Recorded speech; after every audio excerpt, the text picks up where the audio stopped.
तो फ्रेंड्स, हमारे बीच में रोहिणी जी हैं, जिन्होंने पूरे इंडिया में तहलका मचा दिया है। और इनका ऑल इंडिया रैंक 3 था सीएमए में।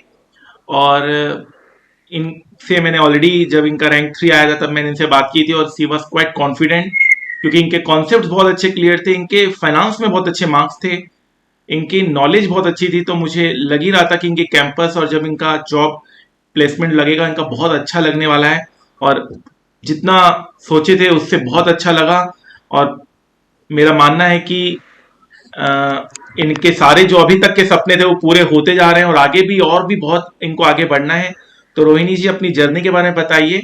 स्टार्ट फ्रॉम दी सीएमए आपने ज्वाइन किया, एंड आज यहाँ आप तक पहुंचे हैं, और क्या पैकेज लगा है, क्या इंटरव्यू में क्वेश्चंस पूछे गए थे, थोड़ा सा बताइए, ताकि दूसरे लोग आपकी जो मोटिवेशन है वो सुनकर अपनी लाइफ को भी उतना ही बेहतर बना सके। क्योंकि बहुत सारे स्टूडेंट्स को मैं देखता हूँ डीमोटिवेटेड होते हैं, डिग्रीज इतने सामने होने के बावजूद भी गिव अप कर देते हैं। कुछ कोई कहता नहीं, चलो मैं इधर ये कर लेता हूँ, वो कर लेता हूँ। इतना सामने मंजिल देखने के बाद गिव अप मत कीजिए। अब बस जो भी करना है करिए, पहले डिग्री ले लीजिए। और आज देखिए, रोहिणी जी के मन में भी बहुत सारे डिमोटिवेशन आई होंगी, लेकिन फिर भी उन्होंने अपनी मोटिवेशन पावर को ज्यादा रखा, और आज यहाँ इस मुकाम को हासिल किया, जिससे इनको पूरे पेरेंट्स और टीचर्स का नाम रोशन किया इन्होंने। तो प्लीज बताइए, अब मैं आपके बारे में जानना चाहूंगा, दुनिया को बताना चाहूंगा, दुनिया आपके बारे में जानना चाहेगी और इतना बेहतर करना चाहेगी। इस इंटरव्यू का एक ही मकसद है, सिर्फ यही मकसद है कि दूसरे स्टूडेंट्स जो डिमोटिवेटेड हो रखे हैं उनको मोटिवेशन मिले, और तुरंत वो अपनी पढ़ाई शुरू करें, अपनी करियर को बनाएं। क्योंकि अगर अच्छा पढ़ाई करेंगे, लर्निंग अच्छी होगी, तो अर्निंग अपने आप अच्छी होगी। रोहिणी जी ने इस बात को प्रूव कर दिया है। प्लीज रोहिणी, अब आपके ऊपर है, सारा आप संभालिए और पूरे इंडिया को अब आप एड्रेस कीजिए। Definitely sir, thank you sir, इतना अच्छा इंट्रोडक्शन सर आपने मेरा दिया।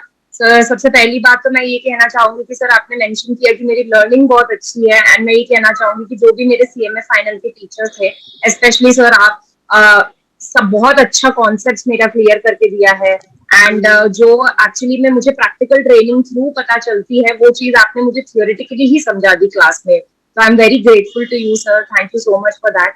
एंड मैंने अपना सीएमए जर्नी जो है वो दिसंबर 2018 से शुरू किया था, जब मैंने अपना इंटरमीडिएट का फर्स्ट ग्रुप दिया था। उसके बाद मैंने जून 2019 में सेकेंड ग्रुप दिया। इंटरमीडिएट में अनफॉर्चुनेटली मैं दोनों ग्रुप साथ में नहीं दे पाई, क्योंकि बीकॉम ऑनर्स के बाद मैंने ये ज्वाइन किया था। एंड मुझे ऐसा लगता था कि इसका सिलेबस बहुत ज्यादा है, तो इसीलिए शायद मैं दो ग्रुप्स हैंडल नहीं कर पाऊंगी उस टाइम पे। तो इसीलिए मैंने इंटरमीडिएट में सिंगल सिंगल ग्रुप दिया।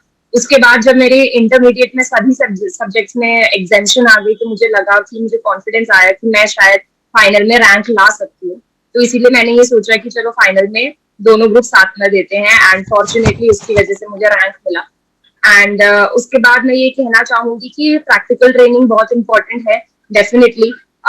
लेकिन जितना मैंडेटरी है सीएमए इंस्टीट्यूट द्वारा जो बताया गया है कि कितना ड्यूरेशन होना चाहिए मैंडेटरी, अभी 1.5 इयर्स हो चुका है, पहले मेरा 6 मंथ्स था, तो मैंने सिर्फ उतनी ही ट्रेनिंग करी है। एंड कुछ कुछ लोगों को ऐसा भी लगता है कि या तो तुम्हें 3-4 साल का एक्सपीरियंस होना पड़ता है कैंपस प्लेसमेंट्स में, इंटरव्यू के लिए अपियर करने में, या फिर ऐसा कुछ। लेकिन मैं ये क्लियर करना चाहूंगी कि ऐसा कुछ भी नहीं है, क्योंकि मैं एक लाइव एग्जाम्पल हूँ। मुझे पता है कि मेरे पास सिर्फ जो मैंडेटरी इंडस्ट्रियल ट्रेनिंग की एक्सपीरियंस है, सिर्फ वही है, मेरे पास 3-4 साल का एक्सपीरियंस नहीं है।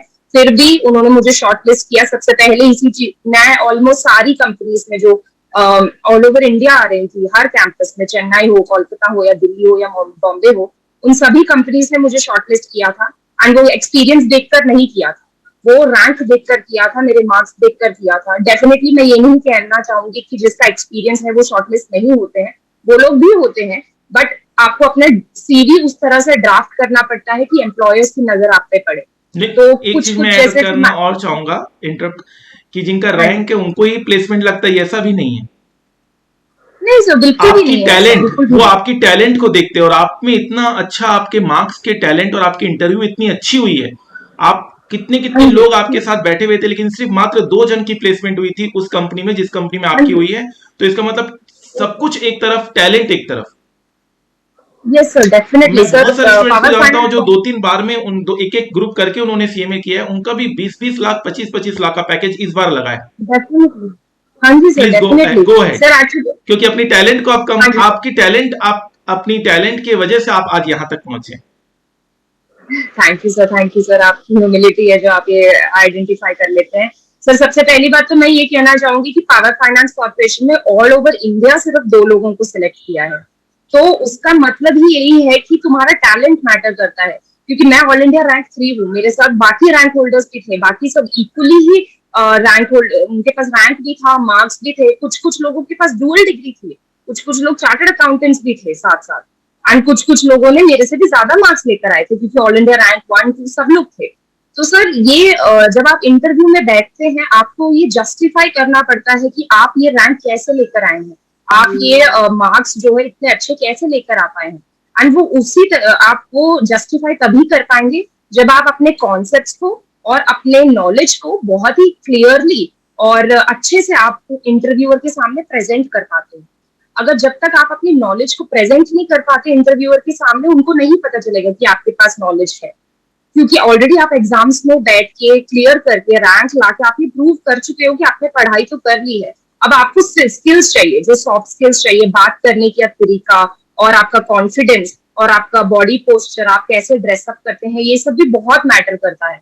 क्योंकि मेरे साथ बाकी सब भी रैंक होल्डर्स ही थे, कुछ लोग चार्टर्ड अकाउंटेंट्स थे, कुछ किसी किसी लोगों के पास 3 से 4 साल का एक्सपीरियंस था। बट सिलेक्शन उस बेसिस पे नहीं हुआ है, सिलेक्शन उस बेसिस पे हुआ कि तुम्हारे पास टैलेंट कितना है, तुम्हारे पास स्किल कितना है, कम्युनिकेशन कितनी अच्छी है आपकी, आप कैसे कॉन्फिडेंस से बात करते हैं, आप पब्लिक डीलिंग में कैसे हैं। तो ये सब भी बहुत ज्यादा मैटर करता है। उसके बाद मैं ये बताना चाहूंगी कि ऐसा बिल्कुल भी नहीं है कि रैंक होल्डर्स की ही पब्लिक सेक्टर अंडरटेकिंग में शॉर्टलिस्टिंग होती है, ऐसा बिल्कुल भी नहीं है। मेरे बहुत सारे दोस्तों की शॉर्टलिस्टिंग हुई है पब्लिक सेक्टर अंडरटेकिंग में, renowned companies like Indian oil, gas authority of India limited, IRFC, इन सब में बहुत अच्छी शॉर्टलिस्टिंग हुई है, 40-50 कैंडिडेट्स की शॉर्टलिस्टिंग हुई है, एंड उनमें से भी सिलेक्शन हुई है। तो उसमें रैंक होल्डर्स भी थे, नॉन रैंक होल्डर्स भी थे, and there is a case कि इंडियन ऑयल में maximum I guess non rank holders की ही सिलेक्शन हुई है।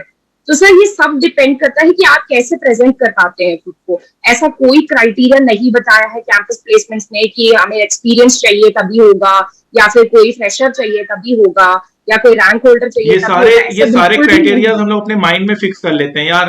यस एक्सपीरियंस सर, होगा तभी हमें इंडस्ट्री वाले लेंगे, बिना एक्सपीरियंस के कैसे होगा, बिल्कुल बिना भी नहीं। एक्सपीरियंस के फाइनेंस लाइन में कैसे जाएंगे, हम रैंक नहीं है तो हमारा एग्जैक्टली। जॉब नहीं लगेगा, हम एक एक ग्रुप करके दे रहे तो हमारा जॉब नहीं लगेगा, हमारा एक टाइम में फेल हो गया, एक अटेम्प्ट में फेल हो गया तो हमारा जॉब नहीं लगेगा। ये सब सारे हमारे माइंड की लिमिटेशंस है। डेफिनेटली सर, डेफिनेटली, क्योंकि मैंने खुद देखा है, मैं बता सकती हूँ, क्योंकि पिछली बार तक जब मैंने एग्जाम नहीं दिया था, मैं कैंपस प्लेसमेंट के इंटरव्यूज देखती थी कि लोगों की इतनी इतनी अच्छी पैकेजेस लगी है, तब मेरे दिमाग में भी एप्रीहेंशन था कि शायद तुम्हें इंडस्ट्रियल ट्रेनिंग बहुत करनी पड़ती है, तुम्हें एक्सपीरियंस 3-4 साल का लेना पड़ता है, तब जाके तुम्हारी सिलेक्शन होती है कैंपस इंटरव्यू में। बट आज मैं आपके सामने यहाँ बैठी हूँ तो मैं बता सकती हूँ कि ऐसा बिल्कुल भी नहीं है। कोई भी ऐसी कंपनी नहीं थी जो तुम्हें कह रही थी कि आपको 3-4 साल का एक्सपीरियंस चाहिए तभी हम आपको शॉर्टलिस्ट करेंगे, ऐसा कहीं भी नहीं और था। अभी तो आपको बहुत मैक्सिमम आगे बढ़ना क्राइटेरिया। है। एज अ फ्रेशर आपने स्टार्ट कितना अच्छा किया है, मतलब मानना पड़ेगा। Yes as a sir. Fresher अगर आप इतना अच्छा स्टार्ट कर रहे हैं तो आई डोंट नो आगे आज से 3-4 साल बाद मैं आपको कहाँ देख पा रहा हूँ, मैं तो वो इमेजिन भी नहीं कर पा रहा हूँ। लेकिन डेफिनेटली आप थैंक यू हमें सर। अपडेट रखिएगा अपने अचीवमेंट से, क्योंकि डेफिनेटली। ये आपसे मेरा दूसरा इंटरव्यू है और भी मेरे को बहुत सारे इंटरव्यूज हाँ आपसे जी, लेने। Definitely sir. सर आपकी ब्लेसिंग्स रही तो डेफिनेटली आगे भी बढ़ेंगे, क्योंकि अभी तक जितना सीखा है मैंने अपने टीचर से ही सीखा है सर, और मैंने एक्सपीरियंस इतना ज्यादा लिया नहीं है, तो जो मेरी नॉलेज है, जो मैं बोल पाती हूँ, वो सिर्फ सर बाकी सारे जो भी आप जो पढ़ाते हैं एंड जो बाकी टीचर्स ने मुझे पढ़ाया है वही है सर। तो इस वजह से मैं ये कहना चाहूंगी कि अपनी स्टडीज को तो डेफिनेटली बहुत ही ज्यादा प्रायोरिटी में रखें। डेफिनेटली अगर आप वर्क कर रहे हैं तो आपको कम टाइम मिलेगा पढ़ने के लिए, बट स्टिल आप कोशिश ये जरूर कीजिए कि जो भी आपके टीचर्स बोलते हैं कि होमवर्क करके आइए, इवन इफ ऑनलाइन क्लासेस आप ले रहे हैं तब भी सीरियसली लीजिए उसको, हर दिन रिवाइज कीजिए, ताकि आपके कॉन्सेप्ट उतने ज्यादा स्ट्रांग बने। हर चीज का किसी भी एक कॉन्सेप्ट को, किसी भी एक टॉपिक को, क्योंकि आपको समझ में नहीं आ रहा है उसको इग्नोर मत कीजिए, उसको जितना हो सकता है पढ़ने की कोशिश कीजिए, एंड उसको समझ के कॉन्सेप्ट को बिल्कुल क्लैरिटी के साथ लेकर चलिए, क्योंकि अदरवाइज आप नहीं बोल पाओगे। मैंने जितना इंटरव्यू में भी फेस किया, जो क्वेश्चंस मुझसे पूछे गए थे, वो बिल्कुल ही रिलेटेबल था। वो ये कह रहे थे कि जो कॉन्सेप्ट तुमने पढ़ा है सीएमए में, उस कॉन्सेप्ट को रियलिटी के साथ कनेक्ट करके बताओ। तो वो कनेक्शन तभी बनेगा जब आपको पूरा अंडरस्टैंडिंग होगा कि इकोनॉमी कैसे चलती है, फाइनेंशियल सिस्टम्स कैसे चलते हैं। जैसे मेरे से एक क्वेश्चन पूछा गया था इंडियन ऑयल के इंटरव्यू में, मैं 2 इंटरव्यू में बैठी थी। अनफॉर्चुनेटली दोनों में मेरा सिलेक्शन हो गया था, बट पीएफसी ने पहले मुझे कन्वे कर दिया कि मेरा सिलेक्शन हो गया है, तो मैंने पीएफसी सेलेक्ट कर लिया। तो इंडियन ऑयल का एक इंटरव्यू था जिसमें मेरे से पूछा गया था कि यूएस ने रशिया पे कौन से सैंक्शंस लगाए हैं, और उस सैंक्शंस की वजह से इंडिया पे क्या फर्क पड़ेगा, और उस सैंक्शंस की वजह से इंडियन ऑयल पे क्या फर्क पड़ेगा। बहुत अच्छा। तो सर ये सब प्रैक्टिकल क्वेश्चंस पूछा गया है कि रशिया ने जो यूक्रेन में हमला किया उसमें इंडियन इकोनॉमी और ऑयल सेक्टर में क्या प्रभाव पड़ेगा। अब ये सब तो इतनी जनरल नॉलेज, और क्लास में भी हम लोग फॉरेक्स में चैप्टर में बताते हैं कि डॉलर के भाव ऊपर नीचे होते हैं तो कैसे तेल की कीमत तय होती है, क्लासेस में भी हम प्रैक्टिकली बताते हैं। हाँ जी। और सर एक और क्वेश्चन ये था कि एक एनबीएफसी में भी या फिर बैंकिंग सेक्टर में कौन से रिस्क होते हैं, जैसे आपने सर पढ़ाया भी है, इंटरेस्ट रेट रिस्क होता है, लिक्विडिटी रिस्क होता है, तो इन रिस्क को हेज कैसे करना है, ये भी एक क्वेश्चन था।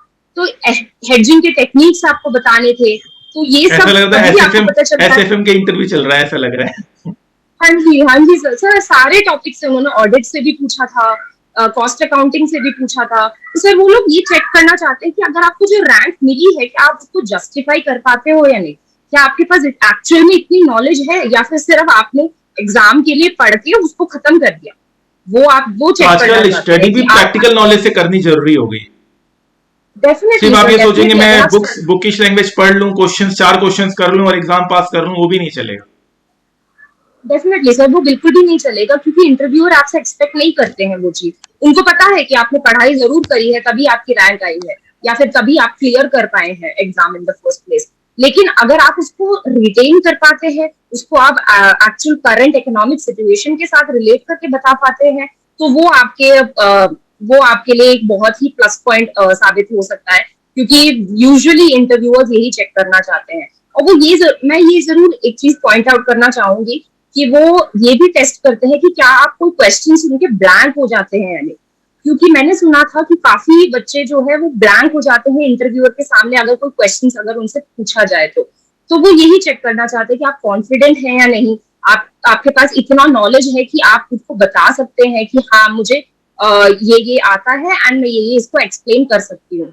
अगर आपको नहीं भी आता है तो आप वेरी पोलाइटली उनको मना कर सकते हैं। तो वो आपके कम्युनिकेशन स्किल पे डिपेंड करता है कि आप उस टाइम पे कैसे रिएक्ट करते हैं, कैसी लैंग्वेज में आप बात करते हैं। अगर आप सीधा बोल देते हैं आई डोंट नो, तो वो बहुत रूड हो जाता है एंड इंटरव्यूअर को ऐसा लगता है कि मे बी आपने उतना एफर्ट्स नहीं डाले हैं।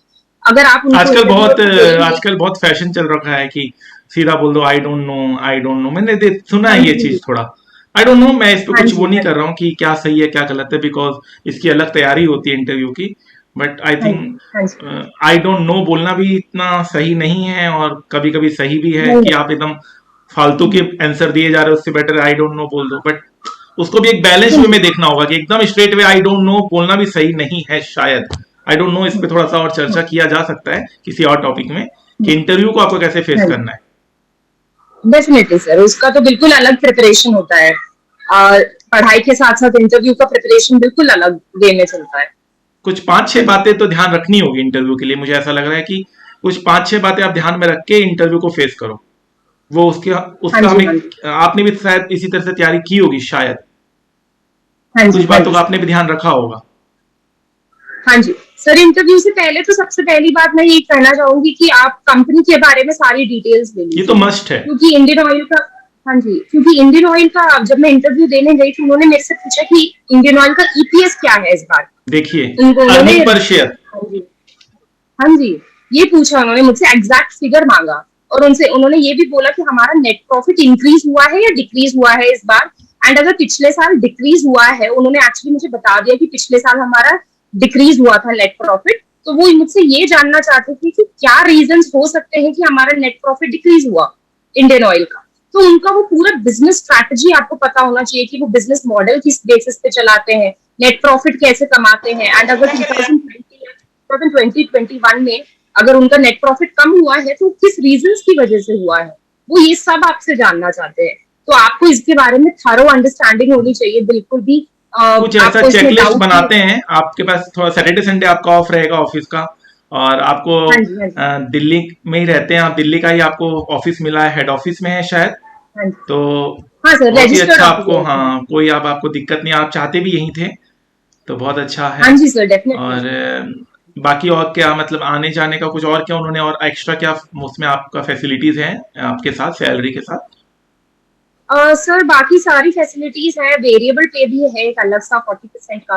एंड साथ साथ सर मेरे को रीइम्बर्समेंट भी है सर, पेट्रोल अलाउंसेस है और ट्रैवलिंग अलाउंसेस है, ट्रांसपोर्ट अलाउंस है, सर चलो काफी मतलब ठीक है, अलाउंसेस है। हाँ जी। पेरेंट्स हाँ बहुत जी खुश सर। हैं, पेरेंट्स बहुत खुश हैं। हाँ जी सर, वो बहुत खुश है, इमोशनल हो गए थे जिस दिन मैंने उनको इन्फॉर्म किया कि मेरा यहाँ पर सारी मतलब देखो, प्लेसमेंट हो आज गया है। आज पापा मम्मी की सारी मेहनत आज सफल हुई है, एक तो सब कभी ना कभी तो हाँ जी। मानेंगे ना, ये सफलता, आपने रैंक लाया था वहां भी एक तरह का सफलता था, लेकिन ये एक तरह का रिवार्ड मिल गया आपको। हाँ जी सर, डेफिनेटली सर, क्योंकि काफी टाइम जब से शॉर्ट एक लिस्टिंग आई थी मोटिवेशन होता हमारा है, इतना फाइनल, मेहनत करने के बाद एक मोटिवेशन अगर नहीं मिलता है ना, तो फिर वो मेहनत करना बेकार हो जाता है। बहुत बुरा लग, अब डेफिनेटली सर दूसरे बहुत भी बुरा दूसरे लगता भी है अगर यदि ऐसा यहाँ काम का। देखेंगे, हेडलिंग देखेंगे, ऊपर से आप ये सब चीजें सुनेंगे, तो उनको भी एक मोटिवेशन तो कहीं ना कहीं जाएगा ही जाएगा कि यार जब रोहिणी इतना अच्छा कर सकती है तो हम भी कोशिश कर सकते हैं इतना अच्छा करने का। डेफिनेटली सर, सर कोई भी कर सकता है, इसके लिए बस थोड़ा सा आपको एफर्ट अपनी तरफ से लगाना पड़ेगा कि आप अपनी पर्सनालिटी डेवलपमेंट पर भी थोड़ा सा मतलब हम ये और बोल सकते फोकस हैं करें। रोहिणी किसी दूसरी दुनिया से नहीं आई है, हमारी ही दुनिया की है। Not at all sir, not at all, ये तो मुझे ऐसा लगता है कि अगर मैं कर सकती हूँ तो इस दुनिया में कोई भी कर सकता है, क्योंकि मेरे में ऐसा कुछ भी एक्स्ट्रा नहीं है या कुछ भी ऐसा बहुत अच्छा नहीं है जिसकी वजह से मुझे सिलेक्शन मिली है। सर अगर मैं कर सकती हूँ तो डेफिनेटली कोई भी कर सकता है, क्योंकि मेरा जनरल ये मानना होता है कि जो भी सीएमए कोर्स में आता है वो सभी बहुत टैलेंटेड होते हैं। तो सब लोगों को अगर सारे टैलेंटेड लोगों के बीच में भी आपको स्टैंड आउट करना है तो आपको कुछ चीजें अलग करनी होगी, बस वही चीज का ध्यान रखना है और कुछ नहीं। बहुत अच्छा। कभी एक इंटरव्यू और लेंगे जिसमें हम ये शायद चेकलिस्ट फाइंड आउट करने की कोशिश करेंगे कि इंटरव्यू को फेस कैसे करना है, डेफिनेटली। ताकि ये काफी यूजफुल रहेगा हमारे सारे स्टूडेंट्स के लिए। अभी के लिए यस आपको सर, बहुत बहुत बधाई, एनी टाइम बहुत सर। बहुत। और कोई भी अगर क्वेरी है रोहिणी जी से आपको अगर डायरेक्ट पूछना है तो प्लीज आप रोहिणी जी से डायरेक्ट पूछ सकते हैं। इस जहां भी ये वीडियो हाँ लोड, आप जहां भी वीडियो देख रहे हो उसके डिस्क्रिप्शन बॉक्स में आप आंसर क्वेश्चन करिएगा, मैं रोहिणी जी से टाइम लेते हुए उनसे जरूर आंसर कराने की कोशिश करूंगा। रोहिणी जी आपके लिए डेफिनेटली। 24x7 जब भी उनको टाइम मिले अवेलेबल, वो आपको आंसर करेगी। रोहिणी जी आज इस मुकाम डेफिनेटली। में पहुंची है और रोहिणी जी चाहती हैं कि आप लोग भी उस मुकाम को हासिल करें। रोहिणी जी अब as a guide, as a coach, as a motivator आप लोगों को लीड करेगी। अगर आप चाहते हैं कोई भी क्वेरी आप रोहिणी जी आंसर करें तो डेफिनेटली वो आंसर करेगी, subject related, preparation related, exam related, interview related. जब भी उनको टाइम मिलेगा आप अपनी जो रोल मॉडल है वो रोहिणी जी को बना लीजिए, रोहिणी जी के नक्शे कदम में चलिए, आपका भी भला होगा। डेफिनेटली सर, डेफिनेटली सर, मुझे नहीं लगता कि सर इतना सारा रोल मॉडल बनने के मैं लायक हूँ, डेफिनेटली, बट मेरी तरफ से जितना मैं हेल्प कर सकती हूँ सबको, मैं सीएमए स्टूडेंट्स के लिए इतना तो मैं जरूर करना चाहूंगी। बट रोल मॉडल शायद मैंने इतना कोई बड़ा अभी काम किया नहीं है जिससे मैं रोल मॉडल बन सकूं, बट हेल्प तो मेरी तरफ से हमेशा रहेगी सर, फॉर ऑल सीएमए नहीं जैसे स्टूडेंट्स आई हाँ, ऑलवेज। बहुत सारे स्टूडेंट रोल मॉडल बनाते हैं, मतलब लेट से ठीक है वो भी हैं, जैसे मान लो शाहरुख खान, ऋतिक रोशन हाँ जी। हाँ और जी। हाँ ऐश्वर्या जी। राय, ठीक है वो अपने फील्ड में बहुत हाँ अच्छे जी। हैं, लेकिन हमारे लिए तो रोल मॉडल आप ही हैं। एज ए स्टूडेंट अगर मैं बात कर रहा हूँ, एज ए स्टूडेंट बात कर रहा हूँ, तो हाँ जी आपको सर। रोल मॉडल बनाने में कोई हर्ज नहीं है। मेरी याद है, थैंक यू मेरी एक so much sir student Surbhi आपने। अग्रवाल, मेरी एक स्टूडेंट है, she is in Hong Kong HSBC bank में, बहुत करोड़ों का पैकेज है, और सी सो वाह। सो इंटेलिजेंट, इतनी टैलेंटेड स्टूडेंट, मतलब क्या बताऊं। तो उन्होंने भी काफी हेल्प किया हाँ जी। स्टूडेंट्स को, काफी इंटरव्यू भी हमारे चैनल में है उनके सजेशन से रिलेटेड, और काफी स्टूडेंट्स को हेल्प मिला उनके व्यूज से और सजेशन से। हाँ जी सर, तो और मैं हमारी एक हमेशा हेल्प स्टूडेंट करने के लिए ready है डिम्पी जिंदल, सी मैकेंजी की पार्टनर है, यूनाइटेड स्टेट्स ऑफ अमेरिका में, बहुत बड़े पोस्ट में, बहुत ही बड़े पोस्ट में। हूँ। Wow, wow sir. सर ये रॉबिन लोग भी है रॉबिन बहुत बड़े सिंगला रोल मॉडल। और निखिल रेड्डी जो ऑल इंडिया रैंक 1 है, वो भी आज अच्छी पोजीशन में हाँ है, जी। हाँ बहुत जी अच्छी सर। हाँ पोजीशन जी। में। उन्होंने, उनका मैसेज आया था 2 दिन पहले कि कोई अगर स्टूडेंट्स है तो उनकी प्लेसमेंट निकली थी, तो कोई आपके स्टूडेंट है तो जरूर हमें बताइएगा, तो काफी वो मतलब आगे इंटरव्यू के लिए उनको अपॉइंट करेंगे उनको। तो इतने अच्छे स्टूडेंट्स हैं कि हमारे स्टूडेंट्स हमसे बोलते हैं कि सर आपके कोई स्टूडेंट्स तो बताइए, हम पहले उनको कोशिश करेंगे उनकी प्लेसमेंट हो जाए। हाँ जी सर, हाँ जी सर, यही यही हेल्प भी मैं मेरे से भी आप जरूर नहीं एक्सपेक्ट कर नहीं, सकते सच हैं में तो आज मुझे क्या, मैं मॉनेटरी टर्म्स पे तो देखिए हम लोगों को कुछ भी नहीं चाहिए होता है। अभी आफ्टर आप इतनी बड़ी पोजीशन में पहुंच गई हैं, आपकी इतनी अच्छी सैलरी है, मैं बस आपसे एक ही चीज चाहता हूं कि बस आप कांटेक्ट में रहें, आप मेरे स्टूडेंट्स को जरूर हेल्प डेफिनेटली। करें, मेरे स्टूडेंट्स को आपको हेल्प करना है। हाँ, हाँ जी। सर मुझे याद है जैसे ही मुझे शॉर्टलिस्टिंग और मेरे को सिलेक्शन का मिला था, ये ऑफर लेटर जब मिला था, तो मुझे याद है कि सर सबसे पहले मैंने सभी अपने टीचर्स को मैसेज किया था बहुत सर। ये हुआ ना बात। तो हाँ, तो सर मेरे को बहुत ज्यादा ग्रैटिट्यूड है टीचर्स की तरफ, क्योंकि अगर टीचर्स ने मेरी हेल्प नहीं की होती तो शायद आज मैं यहाँ पर नहीं होती सर। स्पेशली मैंने अपना सीएमए फाइनल का जर्नी सर आपकी क्लासेस से शुरू किया था। हम्म। जो सर आप मोटिवेशनल कोट्स बोलते थे हर क्लास से पहले और हर क्लास खत्म होने के बाद, सर वो सब चीजें मेरे थॉट प्रोसेस को बहुत ज्यादा उन्होंने डायरेक्शन दिया है।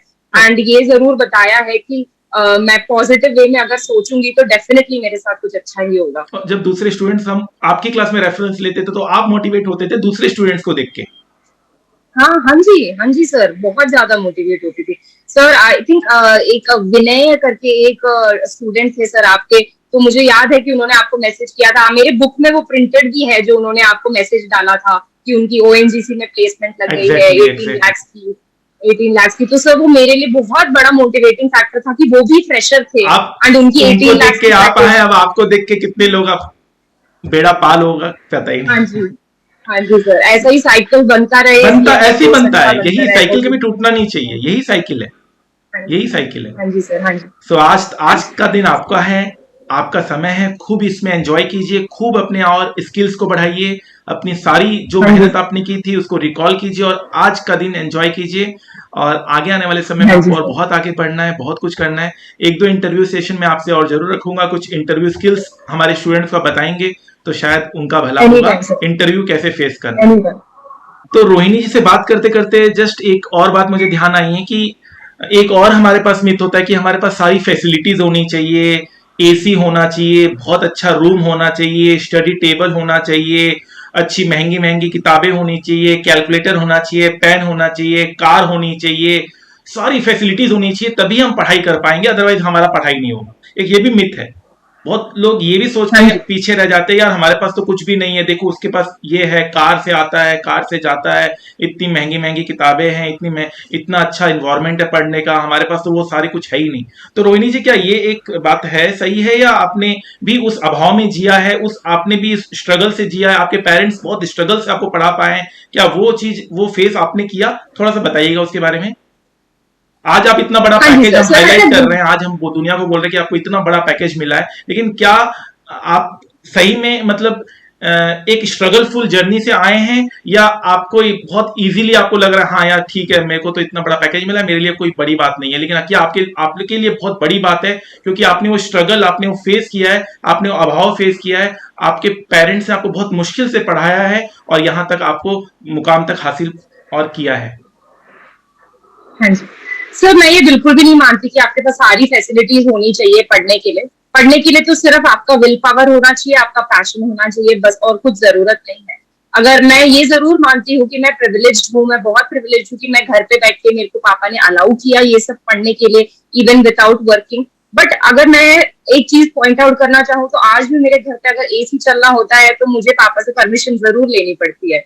तो मैं पापा से परमिशन लेने के बाद ही मैं कहीं पर भी, मतलब अगर मेरे घर पे एसी चलना है तो पापा की परमिशन जरूरी होती है वहां पर। तो इस एक वजह एक से तो मिनट, मैं ये ये बहुत बिल्कुल बड़ी भी। बात आप बोल रहे हैं, बहुत एक ये हेडलाइन हो सकता है, आई थिंक न्यूज़पेपर वाले ये सब हेडलाइंस को ना दिखाते हो पता नहीं क्या क्या नेगेटिविटी दिखाते हैं। मतलब आप यस। आज आप इतनी बड़ी मुकाम में पहुंच चुके हैं, इतना आप मतलब हासिल कर चुके हैं, लेकिन आप उस मतलब तरह से आपको फेस करना पड़ा कि कभी कभी एसी भी चलाना मुमकिन नहीं हो सका, क्योंकि डेफिनेटली आप समझते हैं एसी चलता है तो बहुत ज्यादा बिल आती है, इलेक्ट्रिसिटी बिल आती है, और आप नहीं चाहते कि अननेसेसरी बर्डन हो अपने पेरेंट्स को, फैमिली में। तो आप उतना सोचते हैं, मतलब इतना हद तक भी आप सोच पा रहे हैं कि मैं एसी चलाऊंगी हाँ तो जी, बिजली बिल आएगा, और बिजली बिल आएगा तो कहीं ना कहीं फाइनेंशियली हम लोग इतना स्ट्रांग नहीं है अभी कि इतना हम लोग एक लग्जरी अफोर्ड कर सके। उस सर माहौल में एक्चुअली आप हमारे पढ़कर बड़े फादर हुए से। हैं और आज ये मुकाम हासिल किया आपने। मतलब ये एक एक ये हेडलाइन होना चाहिए अपना अलग से। हाँ जी सर। सर एक्चुअली मैं मेरे घर पे आदत है एक्चुअली कि अगर कुछ देश चलाना हो या कहीं बाहर जाना हो तो पापा से परमिशन जरूर लेना है। तो बचपन से यही चलता आ रहा है, तो आज हम सोचते नहीं है पापा से पूछने से पहले, वो तो सबसे ठीक है, पहले हाँ। पूछ ही लेते हैं खुद।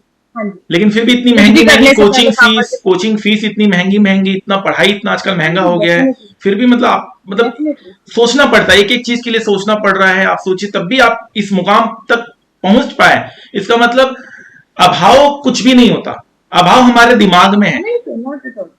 डेफिनेटली अगर सर, आपकी डेफिनेटली। इच्छा शक्ति जिस है, दिन विल पावर है, तो कोई अभाव नहीं है, और अगर विल पावर ही नहीं है तो अभाव ही अभाव है। हाँ जी सर, हाँ जी। मैं तो यही कहना चाहूंगी कि अगर आप पढ़ाई कर रहे हैं तो पढ़ाई पे बिल्कुल फोकस कीजिए। बाकी किसी और चीज के बारे में आपको सोचने की जरूरत ही नहीं है, क्योंकि जरूरत है नहीं उसको पढ़ने के लिए। अगर आपके पास कुछ है नहीं आज, तो आप ये जरूर इसको मोटिवेशन आप लेकर चल सकते हैं कि जरूर अगर मैं अच्छा पढ़ूंगी तो मैं जरूर ये लेकर आ पाऊंगी अपनी फैमिली के लिए, या अपनी फैमिली को ये सुविधाएं मैं प्रोवाइड कर पाऊंगी। तो अगर आप ये सोच के चलेंगे तो ये भी एक बहुत बड़ा मोटिवेशन होता है खुद खुद में ही। क्योंकि मैं मेरा ये बिल्कुल मानना नहीं है कि आपको बहुत सारी फैसिलिटीज, बहुत सारी बुक्स पढ़ाई करने के लिए, तो ऐसा बिल्कुल भी नहीं है। जो रिसोर्सेस आपके पास है उसमें भी आप बहुत कुछ अच्छा कर सकते हैं, ये मैं आपको गारंटी दे सकती हूँ। Thank you so much. ये ऐड आपने किया अलग से, क्योंकि ये भी एक मिथ था, उसको हमने तोड़ने की कोशिश की। आज बहुत सारे मिथ को हमने तोड़ने की कोशिश की। आई थिंक इन सब से हमारे स्टूडेंट्स का जरूर भला होगा, और भला का उल्टा लाभ होता है और दया का उल्टा याद होता है। तो आपको दुनिया हमेशा याद रखेगी, और जो लाभ स्टूडेंट्स को मिलने वाला है इस इंटरव्यू से, वो उसकी कोई सीमा नहीं है, वो अनलिमिटेड और परपिचुअल बेनिफिट्स मिलेगा इस इंटरव्यू से, मेरा मानना है। Thank you so much. Thank you so much sir, thank you so much.